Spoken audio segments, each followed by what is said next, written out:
Hello ladies and gentlemen, and welcome back to my channel for another Sideshow Collectibles 1/6 scale figure unboxing and review. Today, to celebrate the release of Beetlejuice, we're taking a look at the old 1.0 Sideshow Beetlejuice. And we're also going to be pimping him out with a custom head sculpt with rooted hair. Now if you're heading down to the description, why not hit that subscribe, bell notification icon, and join button, so you're notified as soon as brand new 1/6 scale figure reviews go live on the channel. I reckon that's how I'm going to keep Build-A-Figure going. Instead of only doing standalone videos that underperform, I'll just fold in the custom stuff to unboxing and reviews. We'll still do standalone episodes for the big projects, but for small stuff, I don't think that was ever going to work. Let me know what you think of the whole Build-A-Figure situation down in the comments. As for the box art, we've got his name up top. We also have his suit jacket pattern in the background with some rough texture on it, although that could be the pants as well. Then down below, we've got a Sideshow logo, and it's been printed on this granite-looking strip, and I reckon that's meant to represent his tombstone. They also made the tombstone. I've been trying to find it, but it's very tricky to source. If you've got one and you're willing to sell it, please hit me up on Insta because I would love to buy it off you.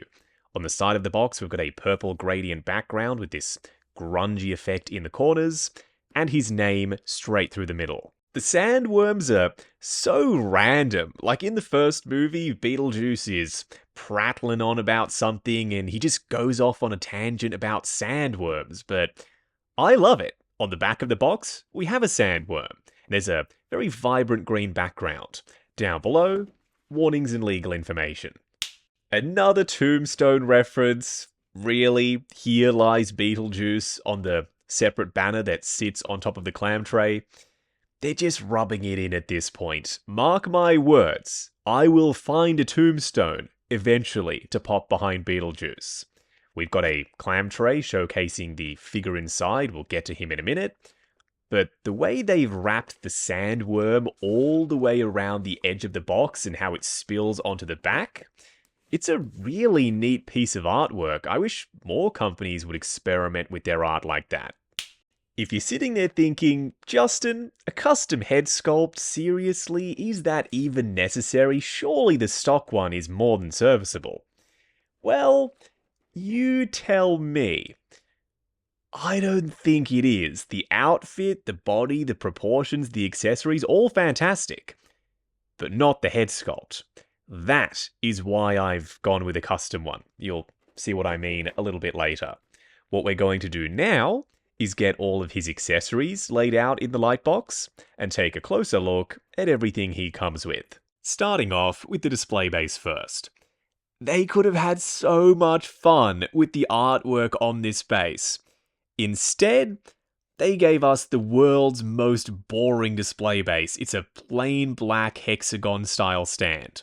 It's quite tall too, so it is going to give Beetlejuice an added height boost in the display.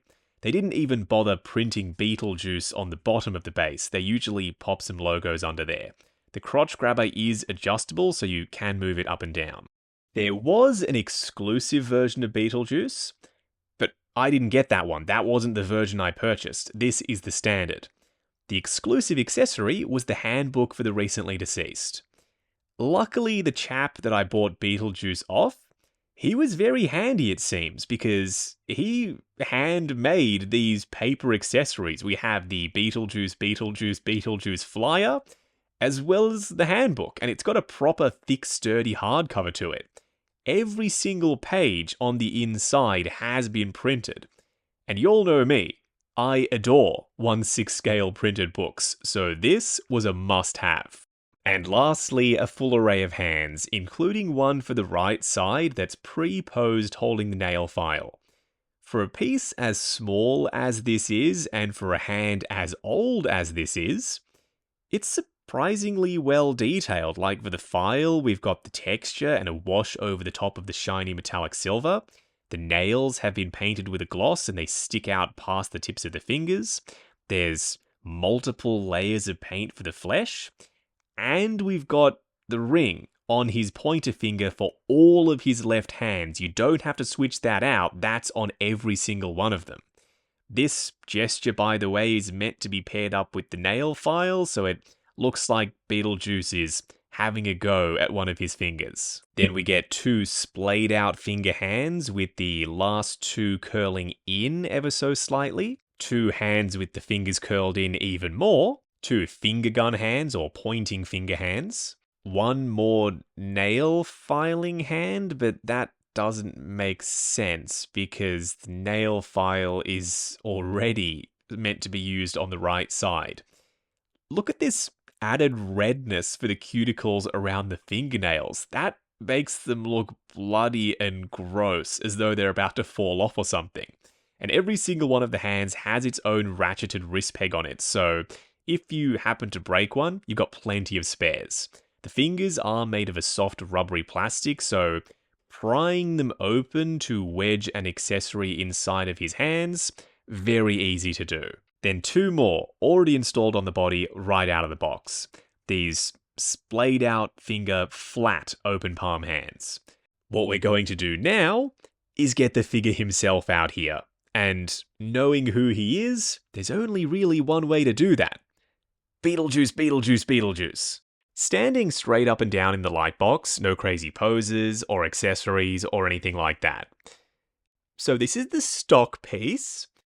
He looks okay. That's clearly Beetlejuice. Like, he's going to be serviceable if you just want a decent Beetlejuice to stand there in the background. He can do that. But I'm not after a decent Beetlejuice. I want an artisan level Beetlejuice. This has the makings of a great figure.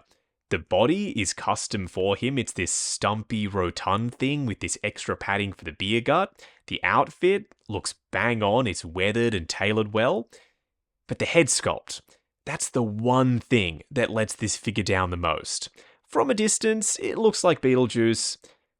But the custom one that I'm going to show you a little bit later, it's immediately, as soon as this video is done, going to be on this body permanently. I am not going back to the stock head sculpt. If you're not interested in custom stuff, Sideshow are working on a 2.0 Beetlejuice, which, fingers crossed, should come out pretty soon. Up close and personal, kicking things off with Beetlejuice's stock Sideshow head sculpt. It's so goofy looking, and some people are going to like that because, yeah, Beetlejuice makes this expression, no problem. But the detail just isn't there for me. The skin texture is very soft, the mold also looks nowhere near as sharp as it should. The teeth have a gloss to them, but they're not even all that realistic. And the hair. Most importantly, the hair is terrible. There's this big, ugly seam line right across the top where they've slapped the back hairpiece onto the rest of the head sculpt. At least detail is present on the neck, so the blend between the neck and the head sculpt looks a touch more realistic. Weigh in down in the comments below. What do you think of this stock head sculpt? Normally with tailoring, I want it to be precise, and I want defined shoulder pads and a really sharp cut to the suit so it doesn't look baggy and lumpy. For Beetlejuice, all of that goes right out the window. It needs to look saggy and lumpy and gross. And it does. It fits him quite poorly. There's no shoulder pads and everything just sags all over the place. And it's filthy. There's dirt and grime absolutely everywhere. This thing is covered in brown and green and black paint on the surface of the fabric outfit. Even his undershirt is filthy. His tie has these glossy dots on it that is movie accurate, but the gold buttons I'm not sure about. The press studs they've used to hold the two flaps of the shirt in place and close it up, they're gold. If you know why they're gold, can you tell me? Because I've got no idea. He's got the watches on, I promise. They're under there. The sleeves are far too tight on this piece. They don't ride up as freely as they should, so now we can't actually expose those watches. You could maybe remove them and then insert them back to the underside of the sleeve. That way they'd be more visible. But right out of the box, the sleeves do not want to cooperate. Check out the beer gut. There is a significant amount of padding being used to simulate Beetlejuice's beer gut accurately. The pants sit just below it, and they're held in place with a press stud and some Velcro for the fly. We've got functional belt loops, but no belt, because Beetlejuice doesn't wear a belt. Some real working pockets around the side, and also some pockets at the back. And the fabric is the same between the suit jacket and the pants, so everything matches. There is less weathering on the trousers versus the jacket for some reason, but the speckling of black paint in certain places does help them look quite grungy. There's a lot of excess fabric for the pants. They're meant to tuck into the tops of the boots, that's why they're flared out the way they are. You don't have to do that though. If you want to pull out the fabric and have it sitting over the boots, also doable. Speaking of the boots, some dirt and grime and some lighter brown dry brushing to make them look aged. There's a rubbery little tongue around the back. Is that what you call it? A tongue or a little grabber that would help him put on the boots at the back of them. Some wrinkling sculpted in, some stitching, silver painted eyelets, and some tread on the underside. These are solid sculpted plastic boots. They're soft though, so we still do get a little bit of articulation out of them. This is the part of the video I've been looking forward to the most. I think this head sculpt is going to take the figure to the next level. Yes, there's a new Sideshow one coming out, and I've got that one on pre-order, but I wanted a real proper artisan-style head sculpt. The sculpt itself was made by Kane Productions, and he works at Trick or Treat Studios, so he's familiar with doing 1/6 scale head sculpts relatively often. It was then painted and routed by Duke Avocado from Good Luck Studio, a name you're probably getting used to hearing on the channel because I get a lot of stuff done by him. The box the sculpt comes in says Good Luck Studio on top. This is a proper wax seal. You're meant to pull this string and tear the wax seal, then unthread it from the manila envelope closure. But you don't have to do that. You can just as easily open the box from the bottom if you want to save this wax seal, which I do. Now, the thing with Beetlejuice is it's been expertly painted and haired, but I'm going to have to do the styling myself. So if I stuff it up, I apologize to everyone involved, because I'm not the best 1/6 scale hairstylist in the world. Getting a sneak preview of it inside the clear plastic acrylic casing, I can already tell that this head sculpt is going to be an improvement. Dude, Kane Productions, Duke Avocado, you boys killed it. This head sculpt is a masterpiece. From sculpt to paint to rooted hair, I've got no words. Like the skin texture and the mold on the flesh and the bits of mold in the hairline. How did Duke even do that? These little chunks of green dotted around the place.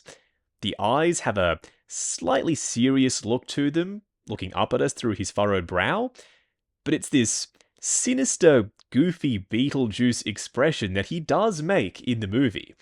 Compared to the stock head sculpt, it's a night and day difference.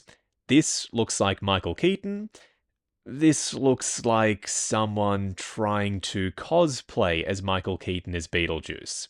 Still good, but nowhere near as good as this is.